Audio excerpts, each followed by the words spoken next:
Será que agora vai, pessoal? Ô, cabeceira aí, cara, tudo bem? Professor Wendel. Pessoal, nós estamos hoje numa batalha fenomenal, fenomenal contra a internet, hein? Ah, acho que agora vai. Você tá no 4G? Não, na verdade, eu tentei ir para o 4G, mas não funcionou, não. Eu fiquei aqui na que eu estava mesmo. Agora tá Tá, normal. tá ok aí Alô? agora? É, dá umas travadinhas, cara. O que será que tá acontecendo, hein? Olha, eu não daqui a internet, porque tem um pessoal que está aqui do lado, que tá até me auxiliando, que eu agradeço aqui, e não tem, não, nenhum problema aqui na É internet. engraçado que você Eles, começa a falar, trava e depois fica totalmente mudo. Tá bom ah, aqui, prof. Acho que agora voltou legal, viu, velho? Deve ter sido uma. Voltou. tá. Posso Vamos seguir? lá. Pode. Tá, Relembrando, vamos tá. começar tudo do zero, vai. Tá. E eu parei dessa vez aonde? Dessa vez você parou falando da. Confesso pra você que você estava falando da telemedicina e estava falando das implicações, principalmente agora, Ah, desse decreto aí de leitos de UTI. Vamos começar do zero, cara. Vamos. tá, não, Acho mas que a gente tudo agora tá, parece. eu falei da questão da escassez dos recursos, dos leitos, dos Começou a falar respiradores. exatamente disso. Foi exatamente Exatamente. disso que você começou a falar. Tá, Você então ia o que que começar a tá. falar disso, inclusive do decreto que saiu hoje. Mas Exa... aí começou a picotar, perdi totalmente o raciocínio, confesso pra você. Não, Puta, tá picotando mesmo. tá picotando de novo? De novo? Vamos lá, manda bala. Tenta, Tá ouvindo aí? se começar a picotar muito, eu te aviso, tenta entrar pelo 4G, cara. O meu tava picotando, eu botei no 4G e agora tá redondo. Não, mas o meu 4G eu já tentei aqui, não rolou. Não rolou? Então vambora, acho que vai, acho que agora tá indo. Tá.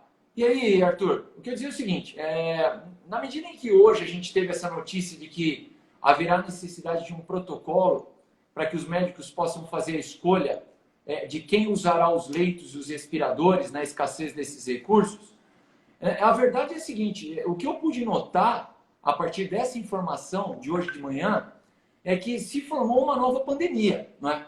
E essa pandemia agora é uma pandemia de medo, não é? É uma pandemia de medo que vai chegar até os os profissionais médicos, e eles também, com o tempo, provavelmente ficarão com medo a respeito das escolhas que terão que fazer. E se tem uma coisa que nesse momento a gente não pode permitir, é que esses profissionais trabalhem sustentados por esse medo. Eles devem estar livres, né, para exercer o seu trabalho dessa ansiedade sobre se responderão ou não amanhã a respeito dessas escolhas que farão para quem utilizará os leitos de UTI dos hospitais e os respectivos respiradores. E eu queria lembrar para isso que o Brasil hoje, ele não necessita, e mais uma vez eu conclamo aqui a todos que estão nos assistindo e a todas as autoridades brasileiras, eu conclamo aqui a que não se adote aquele discurso de que o Brasil, nesse momento, precisa de mais lei. O Brasil realmente não precisa de mais lei. O Brasil tem as leis necessárias ao enfrentamento de suas questões. O exemplo mais claro de que o Brasil hoje não precisa de leis para enfrentar esses problemas da pandemia é a edição da lei de telemedicina. A edição da lei de telemedicina 13.989 foi um tiro no pé. Ela poderia muito bem não ter vindo. A telemedicina já estava regulamentada por resolução do CFM, já havia, 2002. já havia, já Desde havia o 2002. exato, já havia portaria do Ministério da Saúde disciplinando o assunto, as teleconsultas já estavam em pleno andamento quando veio a lei e gerou uma série de dúvidas. E como eu dizia na live da semana passada, quem se der a curiosidade de ler a lei, que tem 6 artigos, e o sexto foi vetado, vai perceber que os 2 primeiros artigos são repetição um do outro. Então, eu nunca vi uma coisa dessa. Não é? Se você lê o artigo 1º da lei e o artigo 2º, é algo que você não compreende, não se concebe como aquilo possa ter sido escrito por pessoas que estão no ramo daquilo que estão fazendo. Quer dizer, é o momento de nós não termos mais leis, porque as leis não, eu tenho certeza disso que eu estou dizendo, as leis não servirão à sociedade brasileira nesse país. E nesse ponto, Eu digo que os médicos que farão essas escolhas a respeito de quem usará ou não os leitos, nós temos aqui, eu separei aqui as disposições legais que nós já temos hoje no nosso ordenamento jurídico.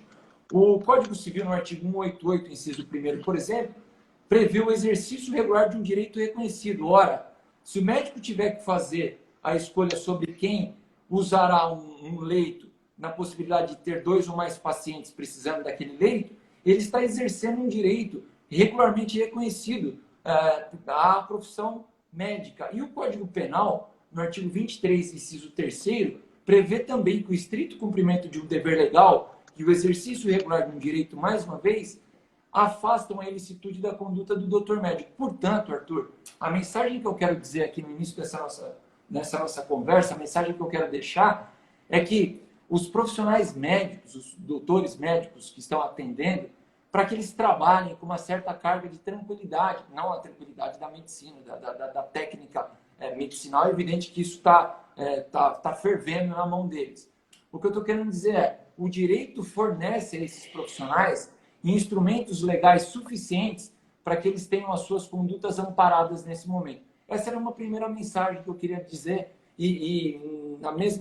no mesmo instante em que eu deixo essa mensagem para eles de amparo legal quanto às condutas, eu os cumprimento mais uma vez e trago aqui todo o meu respeito, minha admiração pela atividade dos médicos e na sua pessoa, doutor Arthur Médico, eu cumprimento todos os profissionais de saúde desse nosso país e estou à disposição para a gente iniciar o nosso bate-papo, que agora eu acho que vai de verdade.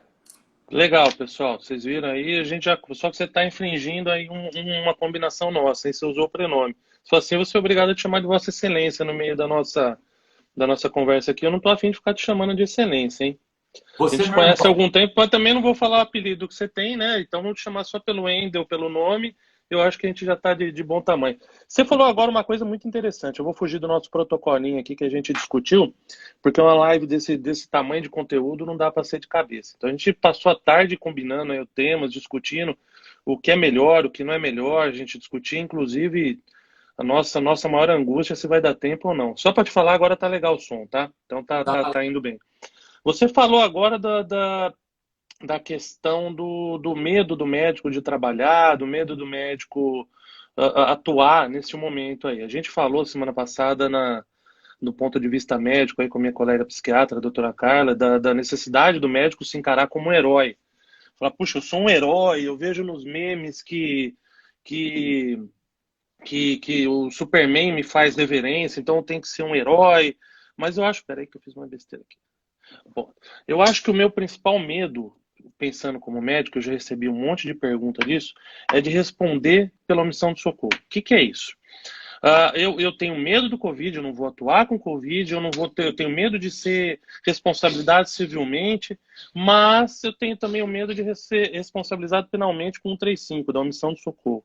Você foi juiz, você me falou que você já atuou também, você trabalha no júri. O júri, que todo mundo sabe, aí é o suprassumo do Código Penal. Eu, pelo menos, gosto muito. E o que você fala para mim, Wendel?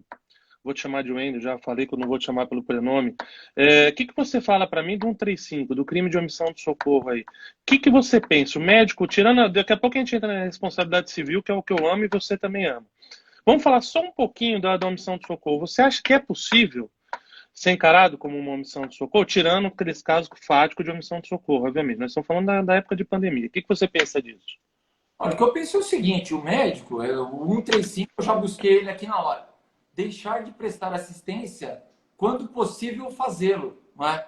Aí, depois o artigo segue. O fato é o seguinte, hoje nós estamos, se o médico se a ele não for possível prestar socorro a uma determinada pessoa, porque deve atender a uma outra pessoa, é evidente que a figura penal está afastada nesse caso aqui. Que bom, que bom. Sim, eu não Pensamos tenho da nenhuma... mesma forma. eu não tenho nenhuma Pensamos da mesma forma.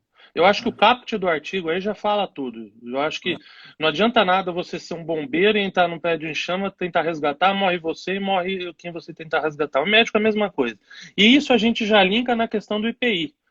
Você acha que o médico que se recusa a um atendimento por falta de EPI, vocês, no caso do judiciário, podem pensar numa responsabilidade desse médico ou não? A questão é Neste complexa. momento? O médico não estará é aquilo que você disse do bombeiro, né? O sujeito vai entrar lá para resgatar a pessoa sem os equipamentos necessários, certamente vai morrer ali. Agora, aqui a questão ela é muito futurista, né? A gente não sabe como que no futuro a justiça vai encarar uma situação dessa. O fato é, eu não soube aqui agora, aqui na região aqui por onde estou, da falta de EPIs aqui, mas sei que nos rincões aí essa situação já é recorrente, não é? Eu penso o seguinte, deve haver mínimas condições para que o médico preste o seu serviço. Em não as havendo, não tem condição dele fazer o serviço dele, porque ele também vai ter que voltar para a casa dele, e lá ele vai ter a família dele para cuidar, ele vai ter o pai e a mãe dele que estão lá. Então, veja, é uma situação muito difícil em que o médico está colocado. Os governos vão ter que atuar com celeridade e entregar na mão desses profissionais os equipamentos necessários para a realização do seu trabalho. O que você diz atuar com celeridade? Você acha que um médico, um grupo médico, seja sei lá, uma cooperativa médica que o valha, poderia entrar com uma ação, mandato de segurança, alguma coisa no sentido de proteger a classe médica no atendimento neste momento? Porque assim, muito fácil você atender no Einstein, né? No Einstein você entra, tem uma porção de coisas, você vai estar bem protegido certamente. Isso é uma pergunta que eu também recebi e eu estou te fazendo. Você acha que cabe um grupamento médico tentar pleitear na justiça o uso de EPI ou não? Essa seria uma ação judicial preventiva de alguma associação médica, poderia fazer. Eu não vejo... Individual. Como? Individual. Individual. Individual. O que você pensa? Individual, o médico vai ter uma carga toda em cima dele. Ele vai ter que contratar o advogado, o processo vai ser ele que terá que dar andamento em todo esse processo. Eu penso que essa é uma solução que poderia ser buscada por meio de um grupo de médicos e não individualmente. Entendi, legal. Agora, isso foram algumas perguntas que eu separei. Agora, a última pergunta que me fizeram que eu achei muito interessante, tá? Você, como estudioso do direito médico aí, você sabe que hoje em dia a maior prova de defesa médica é o prontuário, é o que o médico escreve, é o termo de consentimento, enfim. Um grande amigo meu, anestesista de Araraquara, Dr. Gustavo de Sua, me fez uma pergunta interessantíssima. E isso eu vou te repassar, isso aí não foi combinado, hein? Quem sabe faz ao vivo, vamos ver. O termo de consentimento livre e esclarecido nessa época de pandemia. O que você pensa? É justo? É legal o médico colocar no papel que ele se exime de uma... Tirando a questão trabalhista, que a gente a gente fala depois. Mas é justo, é legal o médico colocar no papel que ele se exime de culpa em caso de contaminação pelo Covid ou não? No termo, o que você acha disso? Quem que vai se contaminar nesse caso? Me diz isso. O paciente. O paciente vai à clínica dele, é isso? Ou a clínica, um procedimento cirúrgico. Por exemplo, o anestesista. O anestesista coloca no papel que o cara vai operar. Vamos fazer uma cirurgia eletiva e se ele pegar o Covid, o médico se isenta de responsabilidade perante a isso. O que você pensa disso? Eu penso que se o paciente se submeter a uma cirurgia eletiva num momento desse, porque ele quer, ele está sujeito a contrair o Covid. E aí ele não vai poder responsabilizar ninguém. É o que eu penso. Ótima pergunta. Olha lá, o Dr. Vitor Kutait é um grande amigo meu, um fenomenal cirurgião plástico. Aí acho que essa pergunta também vale para o profissional. A pessoa que eu acabei de fazer a pergunta acabou de entrar, o Gustavo de Sua. Gustavo, só para te atualizar aí, cara, o Wendel fala que, o Dr. Wendel fala que se o paciente está livre e por própria vontade e assina esse termo, você está praticamente isento de responsabilidade em caso de uma contaminação por Covid. Isso se estende ao cirurgião plástico, por exemplo, que vai fazer um procedimento estético? O que você pensa disso? Não, é exatamente essa situação. Eu acho que quem está no fogo é para se queimar, né? Se o paciente está querendo ir lá num local onde está todo mundo dizendo, olha, não venha, e ele vai por livre e espontânea vontade, não é? Ele, paciente, está se dando àquela situação, ele está se colocando naquela situação e, portanto, eu penso que é muito difícil ele obter uma indenização futura com relação a isso. Mesmo que o médico, e aí eu vou entender o outro lado da situação, ainda que o médico também esteja disposto a fazer cirurgia. O que eu penso que também não é adequado, né? Então, eu penso que há necessidade de existir um concerto de ideias aí, né, de pensamento entre os dois. E olha, não é o momento de se fazer uma cirurgia. Vamos deixar isso para depois. Mas você pensa que não ser o momento seria um fator agravante para alguma possível indenização ou não? Se for reconhecido que o médico se responsabiliza, sim. Talvez. Né? Talvez, Entendi. pelo fato de nós estarmos em período de pandemia e houver o reconhecimento de que o médico vai pagar a indenização pela contração do corona, talvez isso sirva como um agravante. Eu não consigo cravar isso, se será ou não. Não, sim, cravar não, mas o Vitor falou, a mesma questão do paciente ser leigo, você acha que isso é um fator também agravante? E Seria tem também uma complicação aí, um complicador? E tem também uma terceira maneira de se pensar essa situação ainda, que é a seguinte: é uma meia-culpa aí, ou seja, há uma concorrência de culpas entre o paciente que insistiu em fazer a cirurgia num período desse e o médico que também insistiu. Ora, então se houve a cirurgia num período tão crítico quanto esse, é porque essa cirurgia serviu a ambos.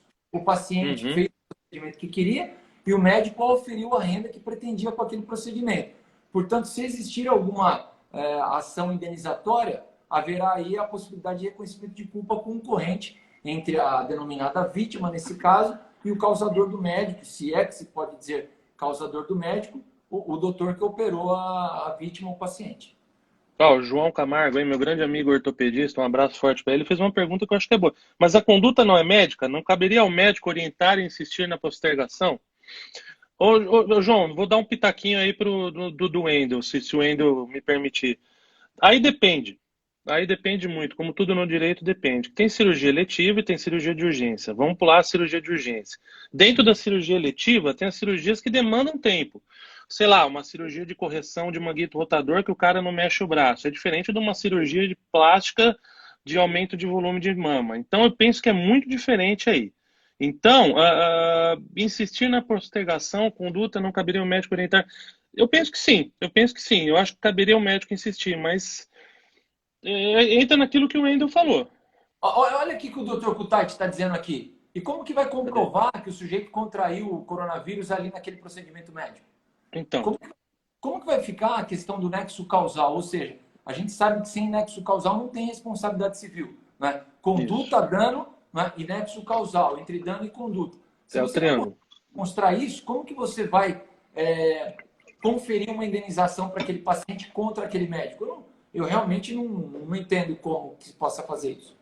Você sabe que fazendo um paralelo aí, Wendel, rapidinho, tem um grande amigo juiz de direito, Luiz Orzeto, estava conversando com ele esses dias, que você viu que o STF julgou agora como Covid, como um evento acidentário do trabalho, né? Eu sou um apaixonado por direito do trabalho também. Ele falou, cara, a gente ainda não sabe como que vai comprovar, o fato é que tem nexo. Você entendeu a diferença da situação para responsabilização para a questão do trabalho? Neste caso, como é que você vai comprovar? Não sei como. Não Exato. sei Então, como, mas sempre acha, né? Sempre é, acha uma. Eu que eu falei pro Dr. Vitor, aí falei para ele, Vitor, é complicado. Você comprovar neste ponto, a gente vai entrar naquilo que a gente combinou. A gente combinou, a gente não combinou, a gente discutiu hoje à tarde, na questão da obrigação de meio ou obrigação de resultado. Foi o que tá. eu falei pro João Neto, né? Uma cirurgia de resultado é muito diferente de uma cirurgia de meio, de uma responsabilidade mediante. O que você acha disso, Wendel? Tá, eu só queria terminar antes a nossa abordagem do tema anterior dizendo o seguinte: vamos pensar uma pessoa que começou a fumar cigarro com 10 anos de idade, 15 anos de idade. E não vamos dizer que isso não existe, porque isso existe. Inclusive, tem, infelizmente, crianças fumando crack com 10 anos de idade, né? Quiçá cigarro. Então, vamos pensar uma pessoa que começou a fumar com 15 anos de idade. Está ali com 65 anos de idade e contraiu câncer nos pulmões, né? E solicita uma indenização contra qualquer uma das empresas de fabricantes de Tabaco. cigarro no nosso país, Souza Cruz, etc. Pergunto, qual é a decisão que foi proferida pela justiça nesses casos? Eu sei, não vou falar, mas eu sei. A justiça já disse que as fabricantes de cigarro não pagam essas indenizações. E sabe qual é o argumento central? E aí a gente volta na nossa questão aqui do corona. Não Eu sei. comprovação de nexo causal. Não comprovação de nexo causal. Quer dizer, já foi dito, olha, não tem como comprovar que o câncer, né, contraído pela vítima, pelo paciente, tem como nexo causal o uso de cigarro, fumar cigarro durante a vida. E olha que ele fumou cigarro durante 50 anos. E tem prova cabal nos autos disso, de que ele fumou durante 50 anos. Aliás, esses fatos nem são controversos, eles são incontroversos. Nem se impugna mais o fato de que as pessoas fumaram durante 50 anos. Apenas as defesas são as seguintes: não dá para dizer que esse câncer, né, decorreu do uso de cigarro. E essa foi a decisão que foi dada nesses casos. Então, assim, o que eu tenho para dizer com relação à pergunta anterior e fechar o meu raciocínio aqui: a demonstração do nexo causal na responsabilidade civil é fundamental. Em não havendo, não há responsabilidade civil. Seja ela médica, seja ela bancária, securitária, seja ela de qualquer ramo que for das atividades comerciais, prestação de serviço, etc. Ok? E eu penso que daquele trinômio que a gente começou falando, o nexo causal é o mais difícil de ser comprovado, né? Muito difícil em casos não de erro médico, claro, né?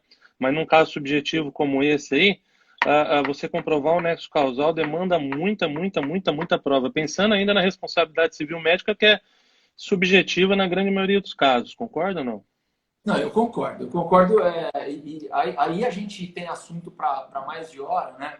Se a gente entrar nessa questão sobre se a responsabilidade civil médica, se ela é subjetiva, objetiva, aí a gente vai ter que entrar nas esferas de exame do Código de Defesa do Consumidor, do artigo 14, parágrafo 4º, na pejotização, nos hospitais, nos planos de saúde, etc, etc, etc.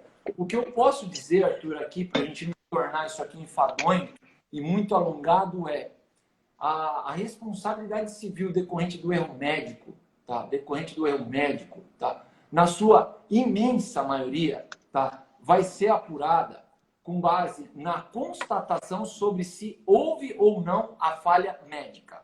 Sem essa constatação, não se deflagra a responsabilidade civil médica, mesmo que seja do hospital. Mesmo que seja do hospital. O hospital não responde ele sozinho, objetivamente, tá? Se a gente não demonstrar que o médico que atuou dentro daquela unidade hospitalar laborou em erro. Só demonstrando que o médico que atuou dentro daquela unidade hospitalar laborou em erro, obrou em erro, só com essa demonstração de que houve erro médico ali, naquela cirurgia, por exemplo, é que o hospital, então, a partir desta demonstração de erro, é que responderá de forma objetiva. O nosso querido professor Simonelli está aqui. Eu tenho uma imensa satisfação de ser companheiro de vários alunos dele. Nós estamos lá numa turma maravilhosa lá, mando um abraço para a moçada lá, tá? Ele cunhou, como eu disse na live da semana passada, e esse assunto é muito recorrente, e é por isso que isso precisa ser dito, ele cunhou a expressão responsabilidade objetiva derivada. Né? Derivada, isso que eu ia falar agora. Responsabilidade objetiva derivada. Essa frase é dele. É dele, é dele. É dele. É interessantíssimo isso. Eu também eu até notei isso aí várias vezes, acho isso fantástico, essa definição dele. Não puxando o saco do mestre aí, mas dando uma quebrada aí. Também acho fantástico isso. Fala um pouquinho disso. A gente tem que dar o disso. crédito para quem é pensador, porque essa ideia dele, né? Imagina, essa denominação encaixou perfeitamente aí, né?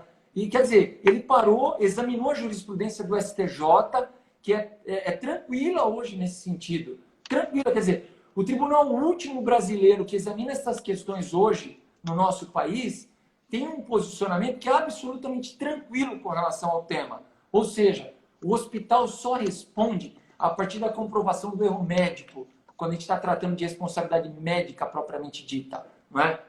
E não aquelas outras responsabilidades do hospital, como o professor Kifuri denominou extramédicas ou paramédicas. Nós estamos falando da responsabilidade civil médica, por erro médico. O hospital, ele só responde, veja, isso tem que ficar absolutamente claro, ele só responde se demonstrado o erro médico. Se não for demonstrado o erro médico, o hospital não responde. Não tem essa questão de, eu vou demandar o hospital por qualquer dano de que eu fui vítima, porque lá eu consigo a indenização, porque a responsabilização do hospital é objetiva e a do médico é subjetiva. Então, se eu colocar o médico no polo passivo do processo, eu trago a questão da culpa para o processo e eu complico o meu processo. Não adianta. Se você ajuizar só contra o hospital, ainda assim haverá necessidade de demonstração do erro do médico que fez o atendimento. E o professor Simonelli, repito aqui, punhou de maneira muito feliz. Né? Então, vou te fazer uma pergunta. Você falou aí que eu respondi disso aí, isso me chamou a atenção, estava até dando uma olhada aqui. Desculpa. E se for um hospital do SUS? Você acha que se enquadra do mesmo jeito ou não? Eu acho. Porque aí você vai falar da responsabilização objetiva do Estado. Isso.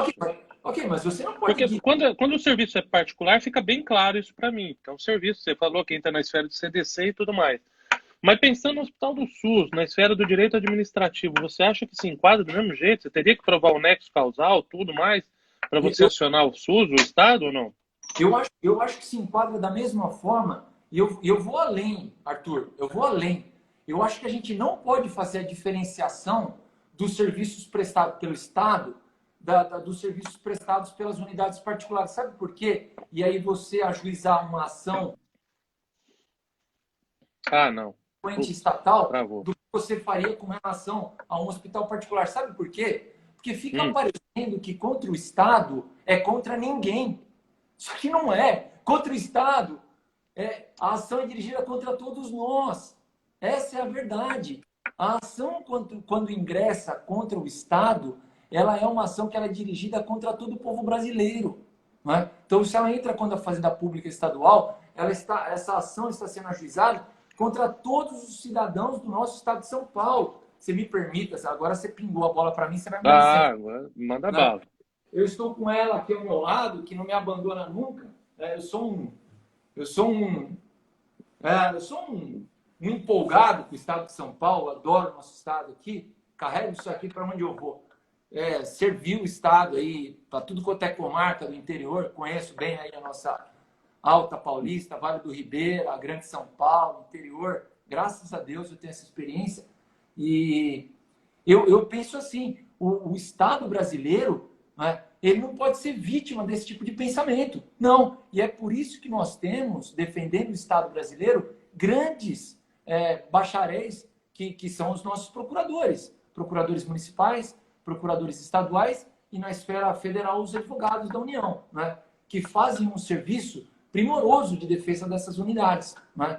Então, eu penso que não muda em nada ajuizar uma ação desse quilate contra o Estado. Você terá que demonstrar que houve ali o erro médico. É lógico que poderá haver a inversão do ônus da prova. Né? Isso que eu ia te perguntar agora.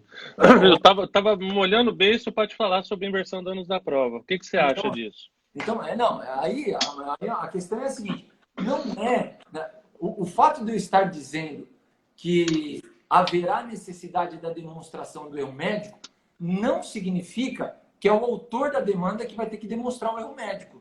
Né? O juiz poderá, ao longo da demanda... Perdão, Arthur, só colocar uma água aqui. Vai lá, manda bala. O juiz poderá, ao longo da demanda, e o momento adequado é o saneamento do processo, no saneamento do processo, o juiz deverá dar uma decisão invertendo o ônus da prova, se considerar, né, se tratar de caso para isso. Ele inverte o ônus da prova, e aí quem tem que provar que o serviço médico foi bem prestado é o hospital, nesse caso, ou o médico, se tiver ele sendo demandado. Mas, repito, a demonstração de que houve o erro médico é cabal, é fundamental. Não existe possibilidade dessa responsabilização sem a demonstração desse erro. E isso está fincado no STJ. Isso está fincado no STJ. Você me dá mais um minuto aqui? Lógico. Você tem todo o tempo do mundo. Temos todo o tempo do mundo. Obrigado. E aí eu conversava esses dias com o Simonelli e eu dizia o seguinte. Falei, Simonelli, é o seguinte. Você sabe como que eu detecto agora um estudante, né? Porque eu sou um estudante da responsabilidade civil médica. Ele também, você também, todos nós estamos aqui agora, né? Eu me considero um estudante, né? Um aprendiz a todos os dias. E eu perguntei, você sabe, eu encontrei uma maneira de detectar agora quem é que conhece a responsabilização civil médica e quem é que não conhece, porque a gente tem muito palpiteiro por aí, tá? Essa área da responsabilidade civil, ela é muito específica, ela é muito técnica. Ontem de manhã, por exemplo, enquanto eu não conseguia falar com você, você me mandou um zap, eu falei, Arthur, espera um minutinho Você que eu já estava na falo. audiência. Não estava em audiência. Sabe com quem que eu estava? Eu estava Hum. conversando com o meu primo médico anestesista, né, que deve estar aqui na live com a gente, que é o Dr. Armando Neto, lá de São Roque, que é diretor da Unimed lá, e ele estava me ensinando vários aspectos ligados à anestesiologia, à anestesia, né? Como que funciona essa atividade do anestesista, né? Porque tem quem diga, Arthur, e eu fico pasmo quando eu ouço Puta. uma situação dessa, tem quem diga que a obrigação do médico anestesista é uma obrigação de resultado. Tem quem diga o Aí, ó, seguinte, a teu primo. obrigação do médico anestesista é a seguinte, é levar o paciente e trazer ele de volta a qualquer custo. E se ele não trouxer, mesmo por uma intercorrência que está completamente fora do controle da mão dele, trouxer esse paciente de volta, onde o anestesista... Ih. E aí eu paro, como é que você está falando uma coisa dessa? Existem fatores outros que simplesmente não estão nas mãos do anestesista. Estão completamente fora do controle dele. Ele não tem nenhum controle sobre isso. Podem acontecer situações... Aí eu liguei para ele, né? Eu falei, ô Netão, diz uma coisa para mim. Eu estou aqui fuçando isso aqui, estudando muito, muito, muito. Me dá aqui uma situação. Ele falou assim, você sabia que o simples fato de um paciente se aproximar, a gente aproximar a borracha, o látex dele, isso pode gerar nele uma alergia e gerar uma série de danos a ele que são absolutamente fora do nosso controle como anestesista? E aí a gente perde a mão da coisa. E você vai dizer que ele é culpado daquilo? Que ele vai responder por aquele dano decorrente de uma coisa que ele não tinha a menor ideia e nem tinha o dever de saber, né? E depois ele me falou da hipertermia também, me falou de várias outras situações. Então, assim, voltando. E agora voltando mesmo, né? Voltando mesmo. Dei um pulo para trás, dei um pulo para frente, dei outro pulo para frente. Volto um pulo. A responsabilidade do anestesista, na minha visão, não é de resultado. Ela é de meio, tal qual de todos os outros profissionais médicos, exceto, e aí o STJ já fincou posição, o cirurgião plástico estético, né? E aí, voltando mais uma Ah, vez... não. Você levantou a bola, agora é minha vez de te dar um chute para frente. A Tá, responsabilidade é de meio, a responsabilidade do cirurgião plástico estético é de meio, eu concordo plenamente com você, mas eu vou fazer um advogado do diabo agora. Isso é uma cirurgia eletiva, paciente totalmente rígido que passou por consultório e teve um problema qualquer. Você entende que a família pode pleitear uma responsabilidade do anestesista? Independente de erro, tá? só Pensando numa cirurgia eletiva, que era muito comum antigamente, lembra? Teve choque anafilático e morreu. Você não acha, fazendo como eu disse, o advogado do diabo não é o meu pensamento, tá legal? não, Mas o que você pensa disso? o advogado do diabo, eu fui saber esses dias, é o advogado que no processo de canonização é, de alguém que prestou os seus relevantes serviços à igreja, né, é aquele que ficava procurando, né, Problema. elementos ali para infirmar, né, o fato, talvez milagroso, que levaria então à canonização daquela pessoa. E você fez muito bem esse papel agora de advogado do diabo, Arthur. E a resposta que eu tenho para dizer é o seguinte, olha, aquele problema que surgiu estava no horizonte do médico? Era possível ele prever que aquilo ia acontecer? Não é? Sim, era possível ele prever que aquilo ia acontecer. Ele não tomou os cuidados adequados? Não, então ele responde. Então, agora, por negligência do médico, ele responde sim, porque estava no horizonte de previsibilidade dele. Se for um Negligência ou fato, imprudência? no caso, pode ser qualquer um dos dois. Aí me parece que Tanto seria, faz. me parece que seria negligência, porque talvez ele deixou de fazer uma pesquisa sobre algo que pudesse ocasionar um dano para o paciente. E ao deixar de fazer, ele agiu por meio daquilo que te denomina negligência. Tá? Agora, repito, não estando no âmbito de previsibilidade do médico, sendo força maior, eu não tenho a menor dúvida em dizer que o médico não responde por isso, né? E a gente vai ter que detectar agora, sim, voltando, qual foi a causa mortis. Ora, o que resultou na morte do médico? Esse fator que resultou na morte do paciente, perdão, esse fator é atribuível a esse paciente, que eu falo. Sim, paciente. Esse fator é atribuível ou não? A gente tem na literatura jurisprudencial brasileira casos em que, por exemplo, o hospital trabalha com anestesista à distância. Não, eu não tenho a menor dúvida em dizer, o hospital vai pagar a indenização. Se precisar do anestesista ali e ele não tiver ali na hora para realizar o procedimento e o paciente entrou em coma ou faleceu, o hospital vai responder. E aí depende como que é essa relação do médico com o hospital. Agora, a gente tem um caso aqui no nosso... eu dei o crédito aqui na outra... Eu já dei o crédito para o doutor Kifuri, né? E agora eu vou dar o crédito aqui para o doutor... Aliás, está aqui, ó. Doutor Kifuri aqui em cima, ó. Olha lá, ó. Também, ó. Ótimo. Então, vamos dando crédito aqui. Sim. Né, sim. Qual que é esse aí? Esse aí eu devo ter também. Qual que é que você não mostrou? Aqui é o doutor... Aqui é o doutor Décio. Ah, não. Esse aí eu não tenho. Legal. Aqui é o doutor Décio. Então, aqui no livro, o doutor Décio pensou um caso em que um anestesista deixou o procedimento cirúrgico que estava em andamento e foi cuidar de uma questão bancária. E houve demonstração nos autos de que ele estava na agência bancária enquanto a cirurgia se desenrolava. Ora, então aí a gente não tem a menor... Aí fica fácil, né? Aí tá fácil. Agora, aí fica fácil. Querer atribuir a responsabilização ao anestesista a qualquer custo, eu academicamente e cientificamente, porque tenho aqui na minha mão chão para pisar, eu digo que não. Né? E aí eu retorno, Arthur, para eu voltar naqueles 2 passos que eu dei. Senão a gente pula para esse lado, eu também sou apaixonado disso, a gente vai embora nisso aí, vamos voltar, senão vamos perder o fio. Vai lá, volta. Não, mas aí, se eu for falar o que eu vou falar agora, daí é que a gente não volta mesmo. Não, fala, então fala. Posso falar? Fala agora que todo mundo ficou curioso. Leve. Bom, eu assisti há uns dias, né, na internet, vou falar o nome, né? Então eu assisti a entrevista e o entrevistado dizia que estava ali coordenando um curso sobre direito médico, uma pós-graduação, portanto estava ali ganhando a sua grana, e legitimamente ganhando a sua grana, e eu falei, pô, eu vou ouvir esse entrevistado, né, porque ele é do direito, tá ali, então vamos ouvir o que ele tem para dizer. Aos 45 do segundo tempo, depois que ele deu uma boa entrevista, né, uma boa entrevista realmente, entrou uma advogada e ela solicitou fazer uma pergunta ao vivo. E pelo teor da pergunta que a advogada fez, ela deve estar aqui agora com a gente, a Paula, ela é do Nordeste, eu não me recordo agora o estado dela, porque eu chamei ela no Instagram depois, para comprovar isso. Né? A Paula, quando entrou, uma médica, né? Uma médica era uma advogada, ela fez uma pergunta que, para mim, ao ouvir a pergunta, houve para mim a clara percepção de que ela era do ramo. Sabe quando uma pessoa faz uma pergunta e você fala, essa pessoa sabe o que está perguntando?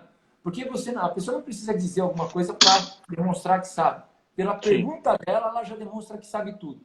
A pergunta dela era, bom, então, não havendo a demonstração do erro médico, né, o médico não estando no polo passivo do processo, e a demanda sendo ajuizada apenas contra o hospital, né, como que a gente faz para resolver essa questão se tratar da questão do day hospital? Ou seja, o médico... Aliás, ela fez essa pergunta aqui em cima. Já tem a pergunta aí? Já, então, ela fez essa pergunta aqui. Tá, então vamos responder. Vai lá, vai falando que eu vou caçar ela aqui. Então vamos responder. Dá o crédito da pergunta aí do nosso telespectador aí. Vamos lá. Quer dizer, o médico não pertence aos quadros do hospital e não tem nenhum vínculo com o hospital. E locou lá a sala de cirurgia, foi fazer um procedimento, errou, causou dano ao paciente. Entrou a ação depois unicamente contra o hospital. Essa era a pergunta que ela desenvolveu. O entrevistado, na hora, chamou para responder e disse assim, olha, eu cravo para vocês, a responsabilidade nesse caso é objetiva e solidária. Ou seja, de quem? Do hospital? Do hospital. Né? Então, o hospital... Coragem, hein? O médico não tendo vínculo com o hospital, tá? Mesmo não sendo cadastrado naquela unidade hospitalar para fazer as suas cirurgias ali, mesmo não sendo conveniado com aquele hospital, né? Neste caso, em que ele apenas fez a locação e usou das instalações para realizar o procedimento cirúrgico, O hospital foi demandado e o entrevistado foi perguntado, ele responde ou não o hospital? O entrevistado cravou sim, o hospital responde. A moça que fez a pergunta, muito elegante, gentil, né? Se contentou sabendo que aquela resposta estava errada, né? Então, E isso que eu tô procurando aqui também, não vejo fundamento nisso, não. deu por respondida a pergunta, a moça, muito elegante que é, né? E encerrou o assunto. Eu mandei no Instagram, uma mensagem pelo Instagram para ela no mesmo dia em que eu assisti essa entrevista. Falei, viu, vem cá, você se conformou com aquela resposta? Né? Porque, assim, pelo que eu vi, você tem muito conteúdo no direito médico, na responsabilidade civil médica e hospitalar. Você se deu por satisfeita mesmo? Ou você foi educada? Ela falou, não, realmente eu fui educado, você pegou a situação, né? Eu trabalho nessas situações, eu sou advogada que lido todos os dias com esse tipo de situação do day hospital, tá? E eu sei muito bem que o STJ tem posição fincada de que se o médico não tiver vínculo com o hospital não responde. Só que eu não quis falar nada porque eu, enfim, não queria levar o debate além daquilo lá, né? Meu Deus, parabéns, eu cumprimentei a advogada pela elegância dela, né? E também fui direto ao site do STJ, promovi as minhas pesquisas e constatei que realmente ela está inteiramente certa. Ou seja, o médico não tendo vínculo com o hospital realmente não pode ser demandado sozinho para responder Não, eventualmente. e o cara ainda responde que é objetiva e solidária, ou seja, o hospital é unicamente responsável, então, por tudo. O médico está totalmente isento Exato. Foi para outro polo. Inclusive, o Vitor falou isso aí, ó, hospitais assinam um documento de isenção na cirurgia eletiva. Isso é legal? É meio que chovendo molhado, então, né? Se a gente tem Exato. essa. Não é? Tá chovendo Exato. no molhado. Ele está se super respaldando de uma situação que já está bem fundamentada em jurisprudência. Concorda? Eu até considero o seguinte: o bom advogado, que na verdade quem vai estar fazendo esse contrato para o hospital, né? Quem elabora os contratos são os doutores advogados. O bom advogado, o que ele vai fazer? Ele vai cristalizar toda a jurisprudência do STJ no contrato, não é? Por quê? Porque ele não quer ter problema. Ele não quer ter problema. Ele quer pensar o seguinte: o advogado está pensando assim, olha, e ele chegou lá para os sócios lá, da pessoa jurídica e tal, para quem comanda, diretor, etc. e tal, do hospital, e falou assim: olha, é o seguinte, ó, a gente vai fazer um contrato aqui, ó, nessas situações de day hospital, e esse contrato aqui eu estou elaborando de acordo com a jurisprudência consolidada do tribunal maior do país para examinar essas questões, que é o STJ. Esse STJ. tipo de causa, não envolvendo o Estado, não sobe ao Supremo Tribunal Federal. Bate no STJ e fica na segunda sessão, que reúne a terceira e a quarta turma. Portanto, quem queira estudar, os alunos que estão aqui na live, né, querem estudar responsabilidade civil médica e hospitalar, qual que é? É lógico que as decisões de primeiro grau, eu sou magistrado, e as decisões dos tribunais são muito importantes. É lógico isso. Agora, onde está cristalizada a jurisprudência consolidada dos entendimentos? No STJ. Em que área do STJ? Na segunda sessão do STJ, que reúne a terceira e a quarta turmas. É ali que deve ser feita a busca. Então, o advogado vai fazer o quê? Ele busca, ele positiva essa jurisprudência do STJ num contrato e diz, olha, pode até ser que a gente tenha algum problema em primeiro grau de jurisdição, em segundo grau de jurisdição, por entendimentos que não são errados, mas eles são entendimentos outros. Só que a gente vai subir com um recurso especial para o Vai STJ, chegar lá. nós vamos fincar o nosso pé lá e nós vamos ganhar uma causa lá. É uma maneira de trabalhar a advocacia, né? Preventiva, né? Um certo compliance aí, médico. É um serviço, um filão de mercado para quem está nos ouvindo aí, está se formando, não é?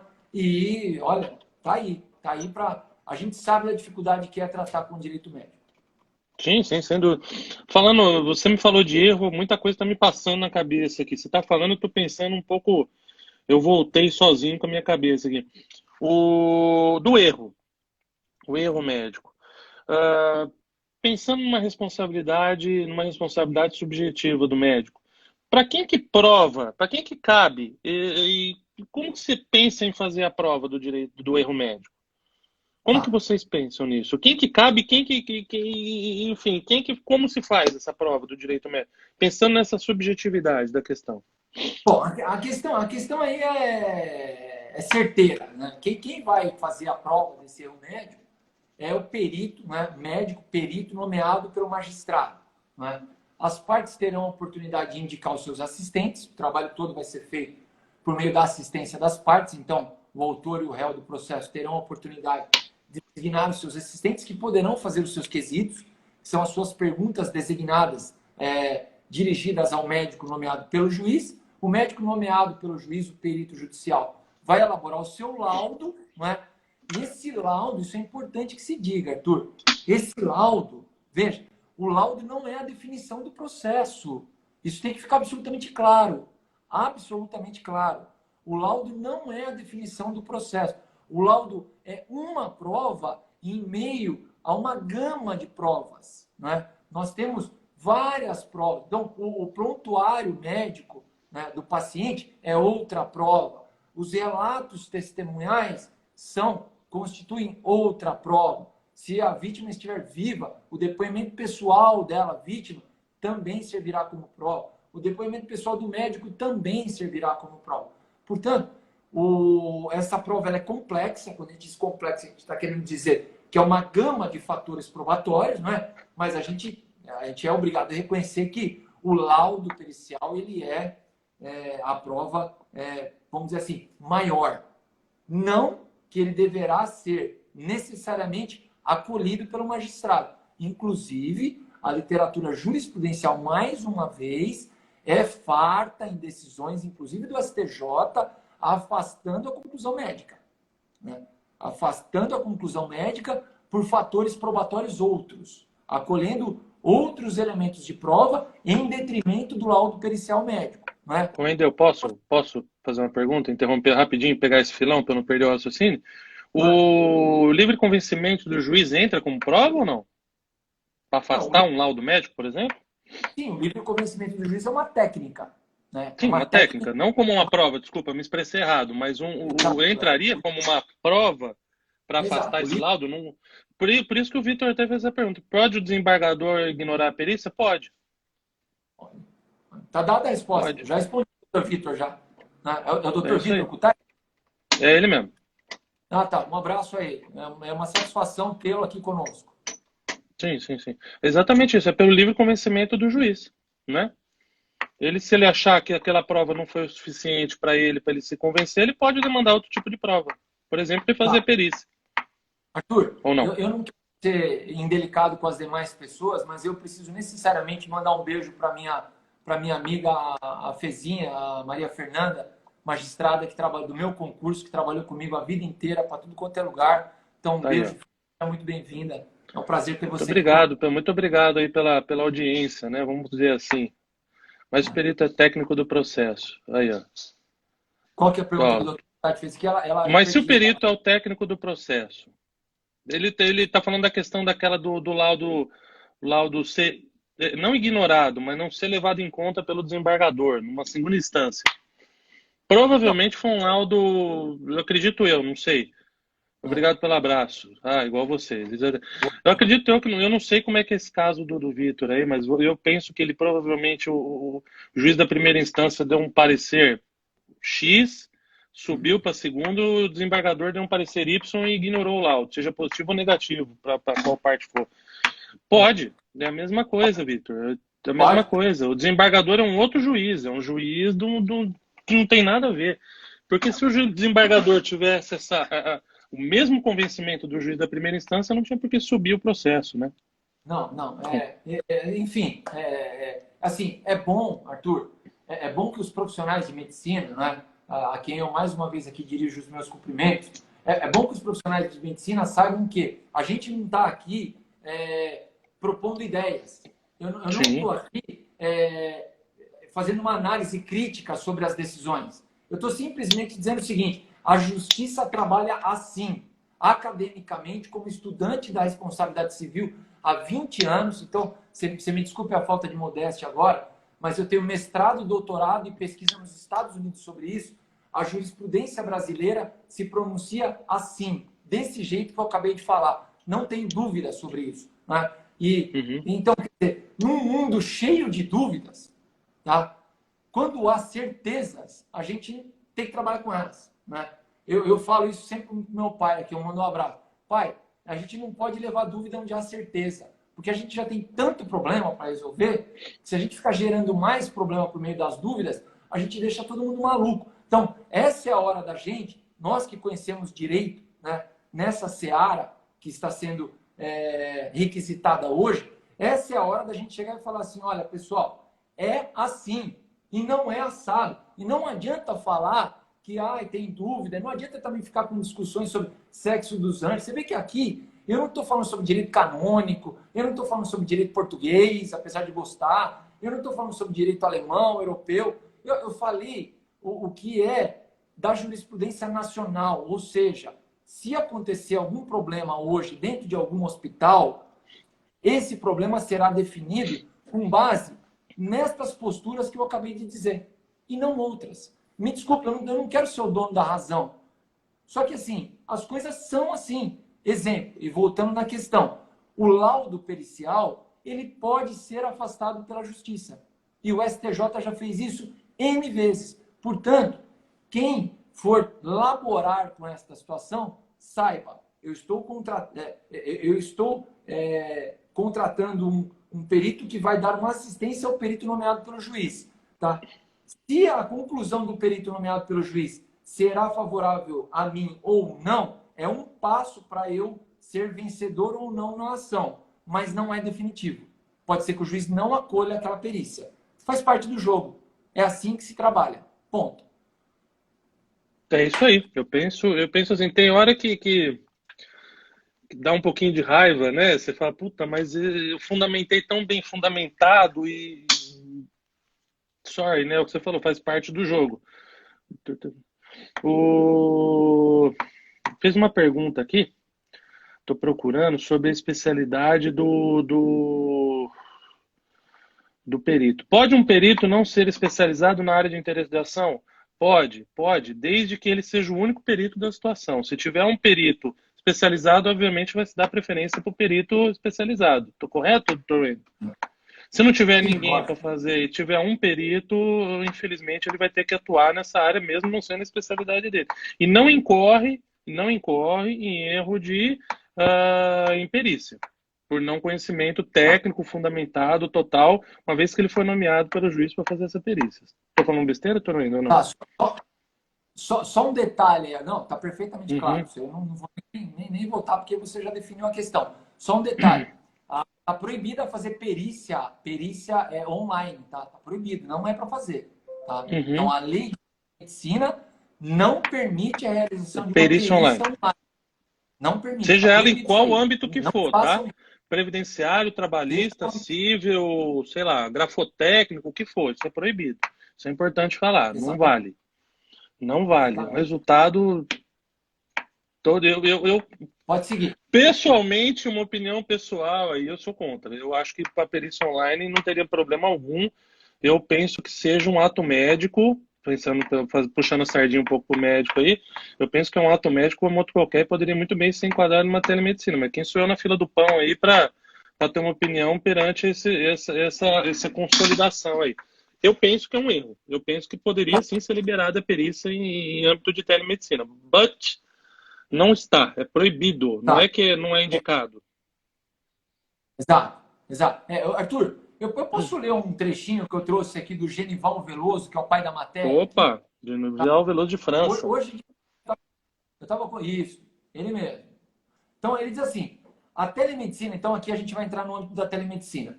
A telemedicina traz consigo algumas posturas que se confrontam com os princípios mais tradicionais da ética médica, principalmente no aspecto da relação médico-paciente, podem despontar na utilização desse processo.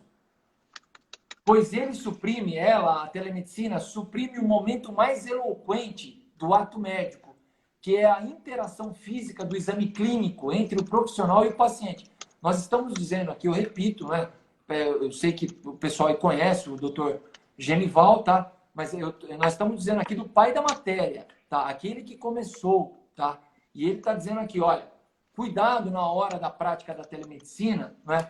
Porque o ato mais eloquente da medicina, que é o contato físico médico-paciente, a gente não tem nessa questão. E a partir daí, se você quiser, a gente pode derivar algumas perguntas envolvendo a telemedicina para tentar ajudar quem está precisando praticar a telemedicina. Então, eu estou um pouco receoso por uma questão só, tempo.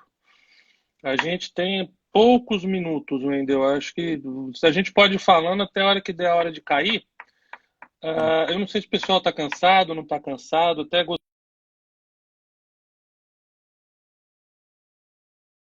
olha o meu roteiro aqui, ó. Aquilo que eu falei, eu sou um cara antigo, eu sou velho, então eu gosto de escrever e falar. Tem muita coisa pra gente falar ainda, hein, cara? Tem muita coisa pra gente falar ainda de responsabilidade civil. Tem. Tem responsabilidade civil, que eu acho que é o filão. Como eu te disse, é minha paixão. Meu doutorado vai sair nisso. O seu saiu nisso. O do Simonelli, o mestrado saiu disso. A gente podia pensar em marcar um outro dia. O que você acha? A hora que você quiser, a hora que você quiser. Eu tava pretendendo ainda abordar aqui a questão do médico cirurgião plástico, né? E aí fazer a diferenciação da reparadora para estética, né? Vamos falar disso? Vamos combinar o seguinte, ó. Se o pessoal aí, nossos espectadores me permitirem, olha eu dando uma sugestão para o magistrado, hein? Quem diria um dia desse, hein, pessoal?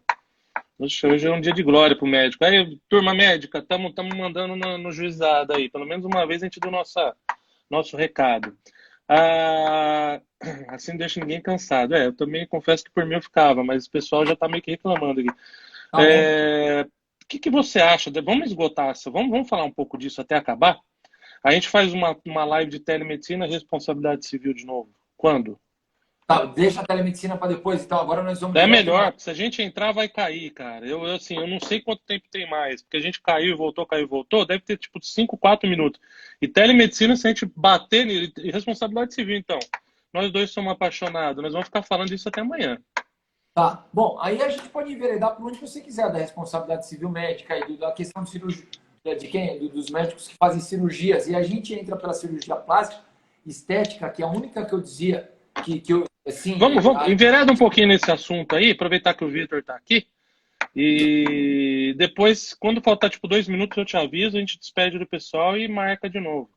Tá, então eu estava querendo mandar um abraço aí para o irmão do anestesista, o médico, o doutor André, que é cirurgião plástico, que está conosco aqui também, fazendo as suas perguntas aí, e dizer que, segundo então o meu entender, a atividade por ele desenvolvida é a única, então, em que a gente pode dizer que realmente a obrigação é de resultado. Só que aí, Arthur, eu estava tratando ontem lá na aula que a gente estava tendo sobre... Aí, falta 2 minutos, cara. Puta, não vamos conseguir. Ô, Wendel, bom, vamos fazer as despedidas e a gente marca com mais calma aí a questão. Cara, não tem como te agradecer, você é um amigo querido, mesmo à distância aí, de longos e longos e longos anos. E de ter se disponibilizado, de ceifar do seu tempo com a sua família aí.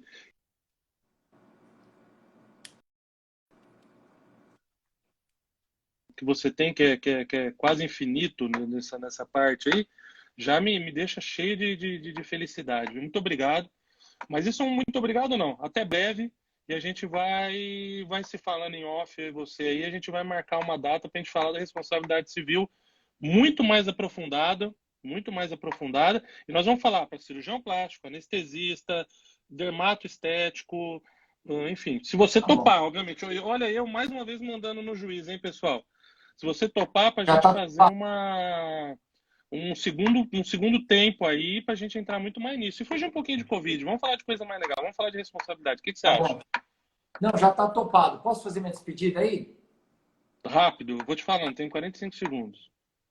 Legal, só quero dizer o seguinte, olha, eu quero dizer para a comunidade médica brasileira, quero dar os parabéns, quero dizer que os caras são guerreiros, tá? E eu, como estudante do direito, tá, da responsabilidade civil, eu posso afirmar que o direito brasileiro, a lei brasileira, ela lhes confere garantia no exercício de suas atividades. Não tenho receio, muito agradecido em nome de todos os brasileiros pelo trabalho que os senhores estão realizando. Façam com fé e força. E muito obrigado. Aguarda a gente que a próxima vai ser tão legal quanto e manda pergunta. Vamos debater, nem que a gente fizer 300 lives disso. Pessoal, um beijo.